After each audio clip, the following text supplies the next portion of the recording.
Nelson Mandela. I mean, you hear that name and you immediately think of peace, right? Forgiveness, reconciliation.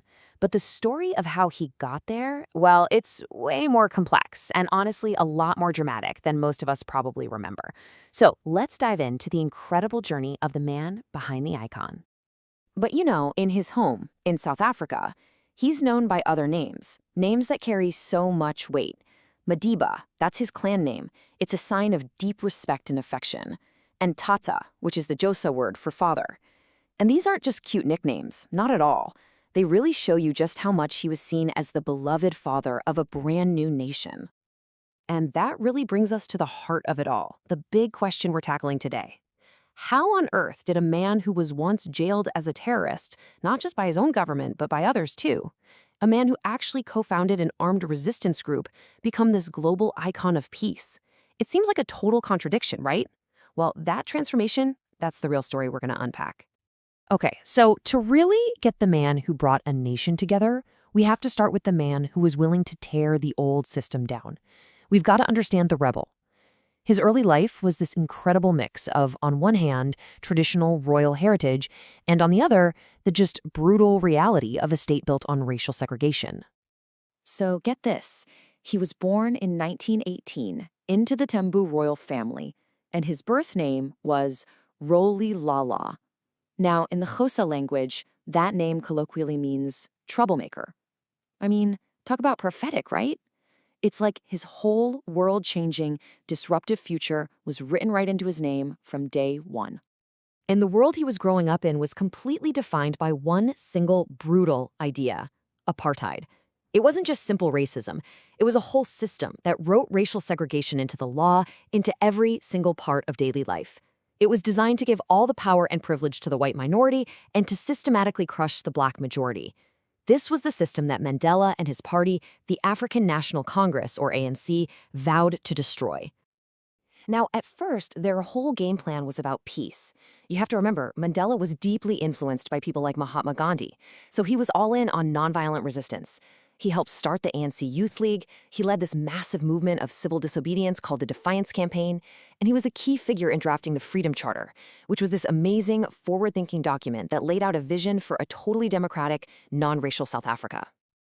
But here's the thing. All of that peaceful protest, it was met with more and more violence from the state.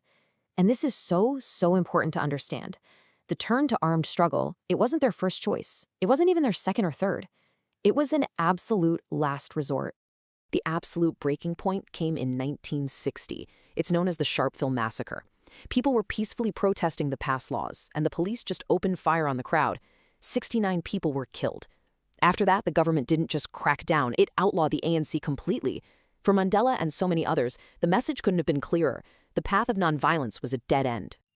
So this forced a huge shift in their strategy. I mean, a complete 180. The days of boycotts and strikes were over.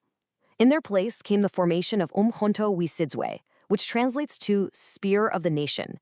The ANC, a political movement, now had a military wing. And guess who was in charge? Nelson Mandela. And it all happened right here, from this seemingly ordinary farm in a place called Rivonia. This was the secret nerve center. Mandela himself, often disguised as a chauffeur, became known as the Black Pimpernel because he was so good at evading capture. From here, they planned and coordinated a campaign of sabotage against the infrastructure of the apartheid state. But it's really important to understand what they were trying to do.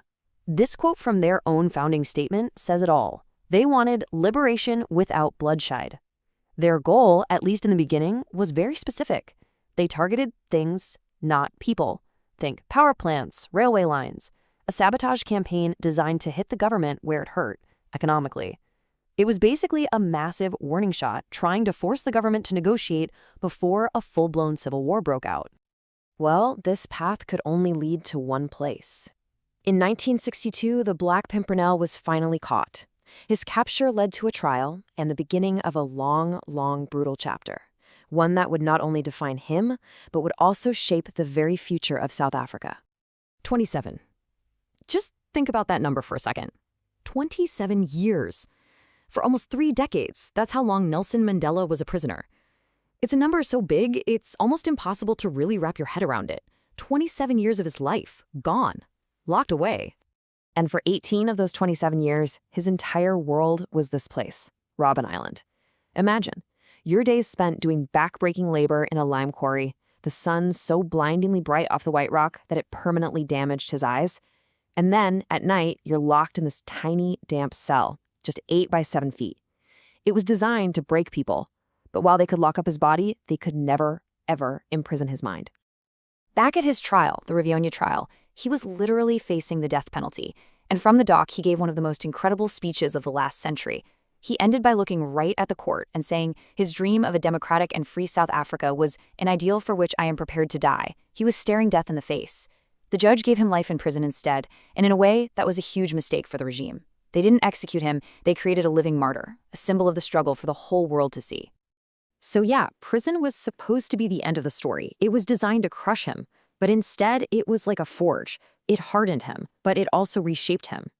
All those years of isolation, of thinking, of debating with other political prisoners, they turned the rebel into the reconciler, the very man who would have to build a new country from the absolute ashes of the old one. And then came the day the whole world was watching, February 11th, 1990. After 27 years, he walked out of prison a free man. But you have to understand, this wasn't the finish line. It was the starting gun. Everyone was holding their breath, wondering what he would say. And his first speech, it wasn't a call for revenge. It wasn't a call for settling scores. It was a call for peace, a call to sit down and negotiate an end to apartheid for good.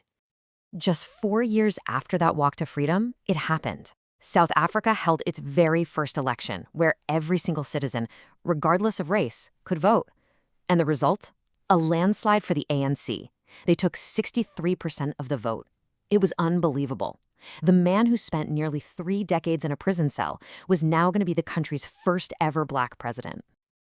And this victory, it was the ultimate fulfillment of that promise they made all those years ago in the Freedom Charter. South Africa belongs to all who live in it, Black and white. It proved that the fight was never about replacing white domination with Black domination. The goal was always, always about creating a nation that truly belonged to every single person who lived there.